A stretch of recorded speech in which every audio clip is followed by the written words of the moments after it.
नमस्कार साथियों, नमस्कार प्यारे बच्चों। आज के वीडियो में हम नेशनल अचीवमेंट सर्वे एवं ओलंपियाड एग्जाम 2024 के लिए राज्य शिक्षा केंद्र द्वारा जारी समय सारणी के अनुसार कक्षा 6 के लिए 13वें सप्ताह में विषय गणित के स्क्रीन पर दिए गए 10 इम्पोर्टेंट क्वेश्चन को सॉल्व करेंगे। तो चलिए स्टार्ट करते हैं 13वें सप्ताह का मैथमेटिक्स। 13वें सप्ताह के मैथमेटिक्स में क्वेश्चन नंबर 66 को सम्मिलित किया गया है, जो कि 4th क्लास से है।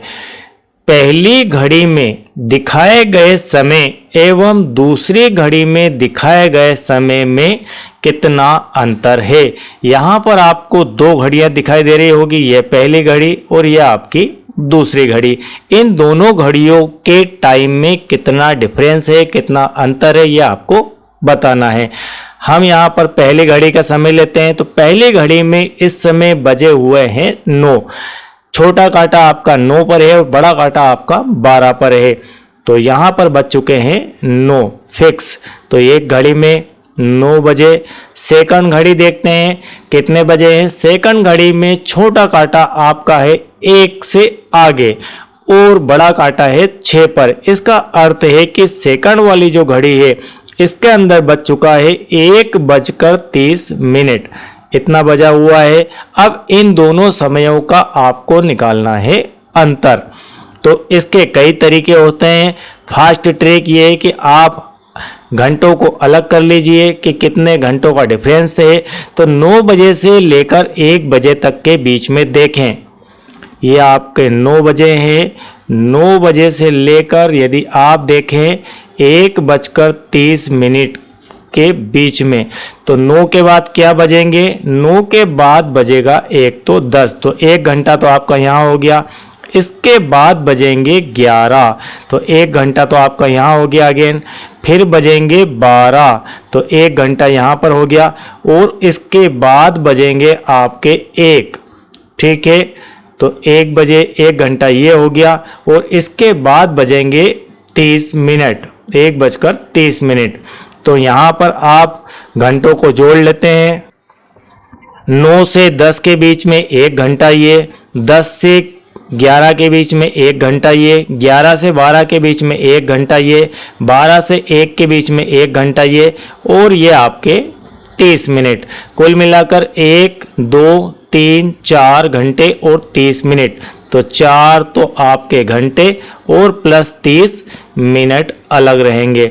तो 4 घंटे को यदि आप मिनट में चेंज करें, क्योंकि आपके जो ऑप्शन है वो सारे मिनट में दिए गए हैं। 1 आवर में होते हैं 60 मिनट। तो इस हिसाब से 4 आवर के लिए 4 घंटों में कितने मिनट हो जाएंगे? तो 4 घंटों में मिनट हो जाएंगे 4 × 60, मतलब 240 मिनट। एक हो गया आपके 240 मिनट और 30 मिनट एक्स्ट्रा।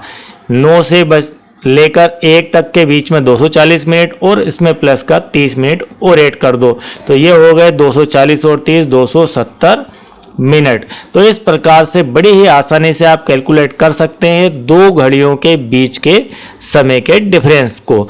तो ऑप्शन सी आपका यहाँ पर राइट हो जाएगा। कई वेरिएशन में से आप सोच सकते हैं, हो सकता है कि मुझसे भी अच्छा आप इस विषय को कवर कर लें।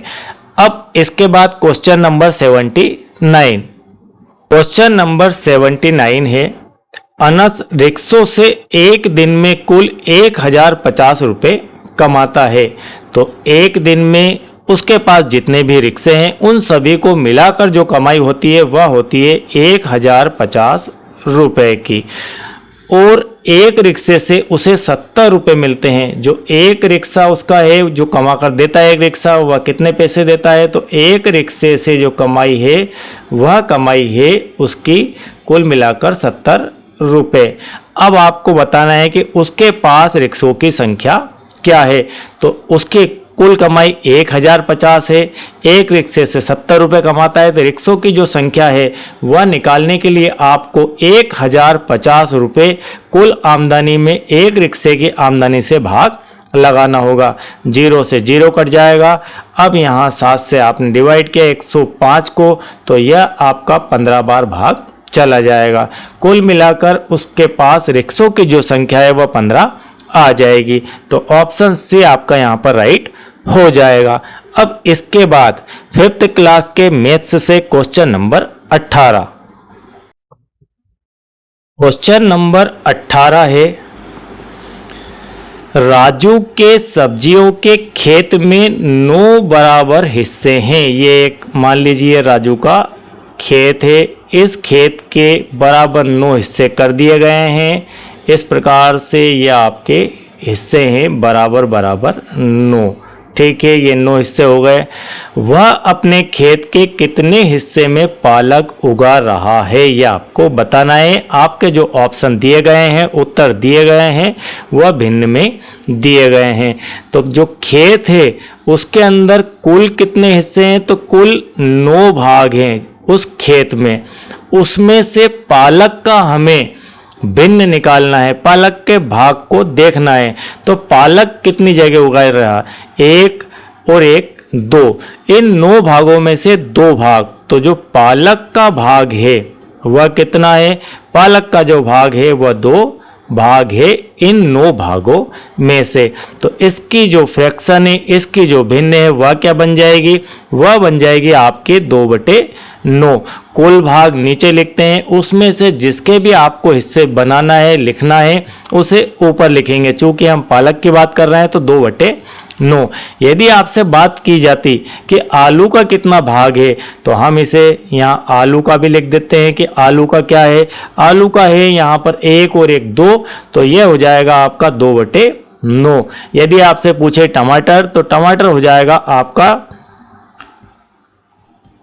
3/9 भाग। यहाँ पर 1 2 3 भाग में टमाटर, कुल मिलाकर 1/3 भाग में वह टमाटर उगा रहा है। तो जिसका भी पूछा जाए क्वेश्चन, जरूरी नहीं आपसे कि परीक्षा में पालक का ही पूछे, पालक को यहाँ बदलकर या हटाकर टमाटर भी कर सकते हैं। तो सभी प्रकार के क्वेश्चनों को सॉल्व करने के लिए आपको रेडी होना चाहिए।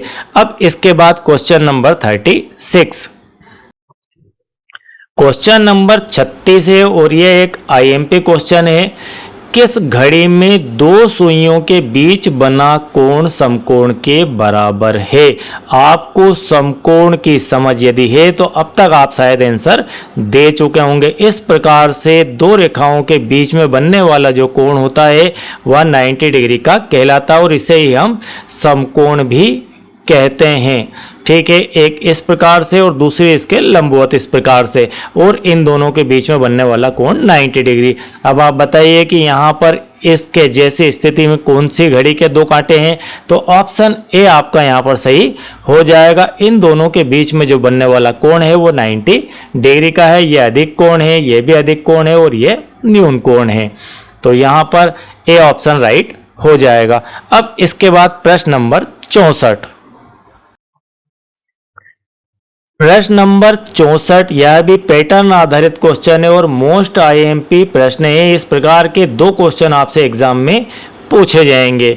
खाली बॉक्स में आने वाली संख्या कौन सी है। आपको यहाँ पर जो खाली बॉक्स दिखाया गया है इसमें क्या संख्या आएगी आपको यह बताना है दिए गए ऑप्शनों में से। यहाँ पर जो आपका पैटर्न है, आपको पैटर्न को बड़े ही ध्यान से समझना चाहिए। पैटर्न बदलते रहते हैं। 1 के बाद आया 3, 3 के बाद आया 9 और 9 के बाद खाली जगह है और उसके बाद आ जाता है आपका 81। तो क्या पैटर्न है इसके अंदर, 1 का यदि हम 3 गुणा करें, 1 से 3 कैसे आया, इसमें हम 3 का गुणा करें तो 1 तिया हो जाएगा 3। 3 में यदि इसी पैटर्न को फॉलो करें तो आगे बढ़े 3 तिया 9, और यदि 3 में फिर अगेन 3 का गुणा करें तो आ जाएगा आपका 27। और आगे देखते हैं 27 में यदि फिर 3 का गुणा करें तो आ जाना चाहिए 81, जो कि आ जाएगा। इस हिसाब से आपका जो आंसर है वह आ जाएगा 27, जो कि ऑप्शन ए के अंदर दिया गया है। अब इसके बाद क्वेश्चन नंबर 78। प्रश्न नंबर 78 भी पैटर्न आधारित क्वेश्चन है। दिए गए पैटर्न की अगली आकृति क्या होगी? यहां पर 1 2 3 तो 4 पर क्या आएगा? इन चारों ऑप्शनों में से आपको एक आकृति यहां पर रखना है। हम इसे इस प्रकार से समझते हैं। ये मान लीजिए इस त्रिभुज को हमने इस प्रकार से देखा, तो ये लाइन ऊपर की तरफ है, ये एरो ऊपर की तरफ है। अब एरो यहां पर आ चुका है, मतलब आपका जो एंगल है वह यहां से यहां पर आ गया। और इसके बाद यदि इसको वापस बनाए तो ये इस प्रकार से बनेगा। तो अब आपका जो एंगल है वो इस तरफ से आ गया, मतलब आप 90 डिग्री से आगे बढ़ रहे हैं। तो अगली स्थिति क्या होगी? 1 यहाँ पर, 2 यहाँ पर, 3 यहाँ पर, तो 4 यहाँ पर आएगा। तो कुल मिलाकर ये वाला जो है तो आपका जो त्रिभुज है वो इस प्रकार से आ जाएगा। अब आप देख लीजिए कहाँ है ये। ऑप्शन आपका डी वाला सही यहाँ पर हो जाएगा। तो पैटर्न के जो क्वेश्चन है वे कई वेरिएशन में आपको सोचना होते हैं। अब क्वेश्चन नंबर 86। क्वेश्चन नंबर 86 यह बिल्कुल मोस्ट IMP प्रश्न है और हो सकता है कि 2024 की नेट एग्जाम या ओलंपियाड में आपसे यह पूछा जाए। दिए गए नेट से बनने वाली त्रिआयामी से अर्थ है कि 3D 3 डायमेंशन आकार कौन सा होगा? तो यहां पर आयत, वृत्त, बेलन और घनाभ, ये 4 ऑप्शन आपको दिए गए हैं। अब आपको बताना है कि इसमें से इस आकृति का यूज करते हुए इस त्रिआयामी आकार से कौन सा आकार बनेगा। यदि आपको इनकी प्रॉपर समझ है तो आप आंसर तुरंत ही दे देंगे।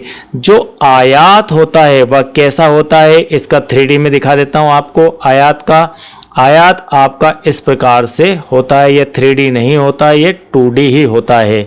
इससे बनने वाली आकृति होती है आपकी घनाभ, वह 3D होती है। एक तो यह हो गया, तो यह तो हो गया 2D, ठीक है। सेकंड आपका होता है वृत्त। वृत्त किस प्रकार से होता है? वृत्त इस प्रकार से एक गोल आकृति होती है और यह भी एक 2D आकृति है, यह 3D आकृति नहीं होती है। और इसके बाद बेलन और घनाभ। तो बेलन कैसा बनता है? बेलन जो है इस प्रकार से बनता है। आपके घरों में पानी के जो गिलास है वह बेलनाकार ही होते हैं, तो यह बेलन की आकृति है। तो यदि आप इस आकृति से इस आकृति को मैच करवाना चाहें तो यह मैच हो जाएगी। कैसे हो जाएगी? ये एक प्रकार से मान लीजिए आपका कागज है, आपका एक पेज है, आप इसे क्या मान सकते हैं? एक पेज है। इस पेज को यहां से उठाकर पकड़कर आप इसे यहां पर मिला दीजिए, तो यह बन जाएगा एक गोल। इस प्रकार का यह बन जाएगा गोल, ठीक है। और इसके ऊपर ये 2 ढक्कन, तो इस प्रकार का एक ढक्कन और इस प्रकार का दूसरा ढक्कन। तो आपका ऑप्शन सी यहां पर राइट हो जाएगा। चौथा जो ऑप्शन है घनाभ, वह कैसा बनता है? तो वह इस प्रकार से आपके आयत से मिलकर बनता है घनाभ। ये बन गया आपका घनाभ, ये होता है 3D, ये होता है 3D। तो इसमें 3D एक तो ये है और एक ये है। इसमें से आपको इससे बनने वाली जो आकृति है वह बेलन हो जाएगी। अब इसके बाद क्वेश्चन नंबर 94। प्रश्न नंबर 94 है आपका। एक आयत का क्षेत्रफल 24 वर्ग सेंटीमीटर है। यहां पर आपको एक आकृति दिखाई दे रही होगी। यह आकृति जिसके ऊपर मैंने अभी अंडरलाइन की है, यह आपकी आकृति कहलाती है आयत, ठीक है। यह आकृति है आपकी आयत। अब इस आयत के आगे बढ़ते हैं और उस आयत के आधे हिस्से में एक त्रिभुज बना है। तो यहाँ पर एक त्रिभुज बना हुआ है, हम इसको पेन चेंज करके दिखाते हैं आपको। यह बना है आपका एक त्रिभुज, ठीक है। ये एक त्रिभुज बना हुआ है। त्रिभुज का क्षेत्रफल कितना होगा? तो आपका जो आयत है, इस आयत के अंदर आपको हमेशा एक बात याद रखना है कि आयत के अंदर 2 त्रिभुज होते हैं। 2 त्रिभुजों से मिलकर एक आयत बनता है और एक त्रिभुज का यदि क्षेत्रफल निकालना हो तो आयत के क्षेत्रफल में आप 2 का भाग लगा दीजिए, तो एक त्रिभुज का क्षेत्रफल आ जाएगा। तो एक त्रिभुज तो आपका ये वाला हो गया। अब आप कहेंगे सर 2 त्रिभुज कहाँ है? तो आधा त्रिभुज आपका ये है और आधा त्रिभुज आपका ये है, ये दोनों आधा आधा मिलकर एक त्रिभुज और एक त्रिभुज यहाँ पर कुल मिलाकर एक आयत में होते हैं 2 त्रिभुज। तो यहाँ पर अब आप बात समझ गए होंगे कि इसका पूरे का क्षेत्रफल दिया है 24 वर्ग सेंटीमीटर। तो एक त्रिभुज का कितना होगा, हम करेंगे इसका आधा, तो 24/2 कुल मिलाकर 12 वर्ग सेंटीमीटर। तो यहाँ पर आपका सही आंसर आ जाएगा 12 वर्ग सेंटीमीटर। कहाँ दिया गया है, देखते हैं ऑप्शन बी के अंदर 12 वर्ग सेंटीमीटर, जो कि राइट हो जाएगा। अब इसके बाद क्वेश्चन नंबर 112।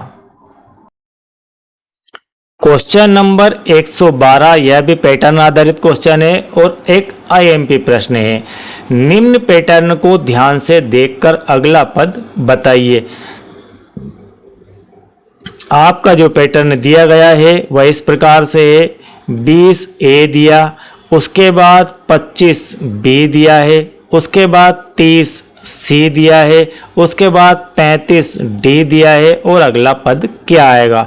तो 20, 25, 30, 35। तो फाइनली अगला पद 5-5 के अंतर से बढ़ रहे हैं हम, +5 +5 +5, तो +5 करेंगे तो क्या आएगा, आपका आ जाएगा 40।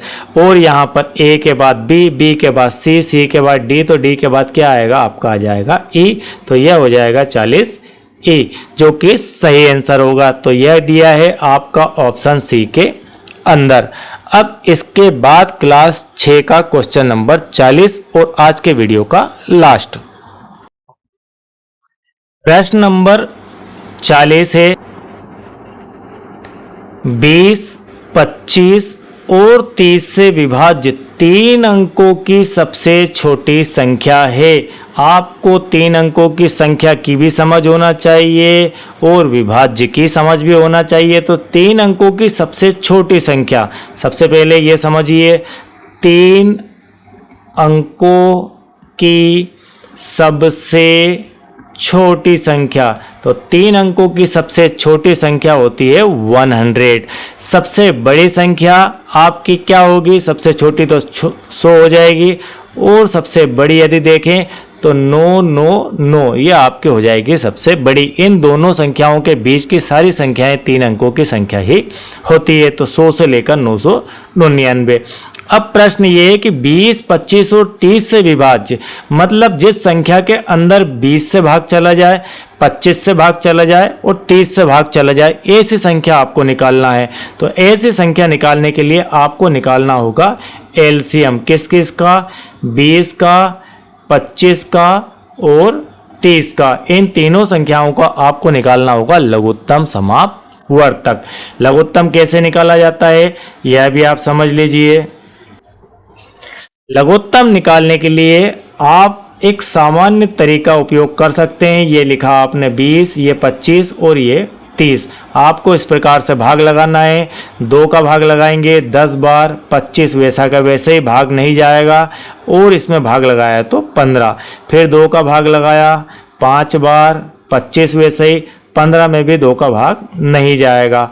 अब आप भाग लगा दीजिए इसमें 2 के बाद 3 का, 5 वैसा का वैसे ही, 25 वैसे ही, 3 पंजे 15, तो यहाँ पर 5 आ जाएगा। अब यहाँ पर सीधे सीधे 5 से भाग लगा दीजिए, 1 बार, 5 बार, 1 बार। अब आपका 5 से भाग लगाया तो 1 बार।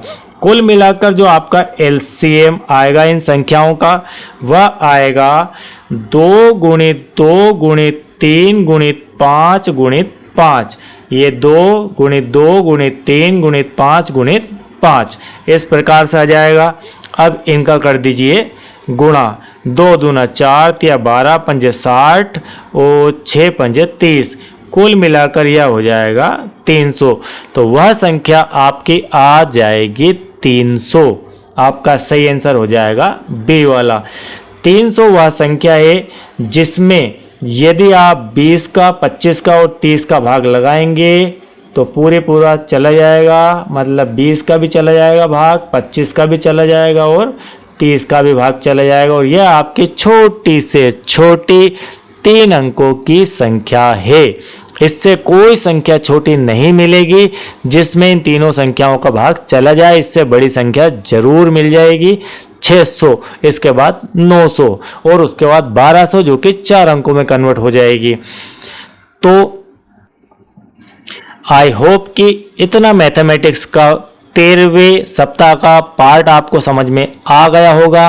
और यदि आप चैनल के साथ नए हैं, मुझे पहली बार देख रहे हैं, सुन रहे हैं और आपने अब तक चैनल को सब्सक्राइब नहीं किया है, तो आप चैनल को सब्सक्राइब कीजिए, बेल आइकन को प्रेस कीजिए और ओलंपियाड नेस के समस्त सप्ताह के समस्त विषय के वीडियोस की लिंक आपको इस वीडियो के डिस्क्रिप्शन में प्लेलिस्ट दी गई है, वहां से मिल जाएगी, वहां से आप उसे वॉच कर सकते हैं। और कक्षा 3 के नेस और ओलंपियाड के सभी सब्जेक्ट के वीडियो की प्लेलिस्ट भी इसी वीडियो के डिस्क्रिप्शन में दी गई है, वहां से उसे आप वॉच कर सकते हैं।